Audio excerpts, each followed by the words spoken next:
அதிமுக கட்சியில் ஓட்டை விழுந்து நிறைய காலம் ஆகிவிட்டதாகவும் எடப்பாடி பழனிசாமியை முதலமைச்சராக்கியதற்கு 6 ஆண்டுகளாக வருத்தப்படுவதாகவும் ஓ பன்னீர்செல்வம் தெரிவித்துள்ளார். நெல்லை மாவட்டம் அம்பாசமுத்திரம் அருகே உள்ள வீரநல்லூரில் நடைபெற்ற கூட்டத்தில் பங்கேற்ற பின் செய்தியாளர்களிடம் பேசிய ஓ பன்னீர்செல்வம், இந்த தேர்தலுக்கு பிறகு அதிமுக என்ற கட்சியே இருக்காது என்று தெரிவித்தார். ரஜினிகாந்த் அவர்கள் மிகவும் அன்பான அவரை குறை சொல்வதற்கு யாருமே இல்லை என்றுதான் நான்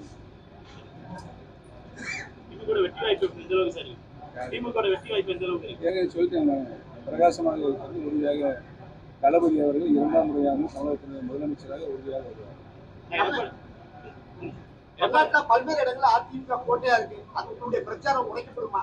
இல்ல, அதிமுக ஓட்ட விழுந்து நிறைய நாள் ஆச்சு. 11 தேர்தல் தோல்வி. பழனிசாமி நிமித்த முடியல. கலைஞர் காலத்துல தோல்வி எடுத்து தூக்கி நிப்பாட்டாரு கட்சியை. புரட்சி தலைவர் காலத்திலே ஒரு தோல்வி எடுத்துச்சு நாடாளுமன்றத்தில். அடுத்த அம்மாவோட காலத்தில் தோல்வி எடுத்துச்சு, அடுத்த கேள்வி பார்த்தாங்க. ஒன்றும் முடியாது, வரல ஒன்றும் முடியாது. அந்த அளவுக்கு இந்த தேர்தலுக்கு அப்புறம் அதிமுக இருக்குமா? இந்த தேர்தலுக்கு அப்புறம் அதிமுக கட்சி இருக்குமா? இருக்கவே இருக்காது.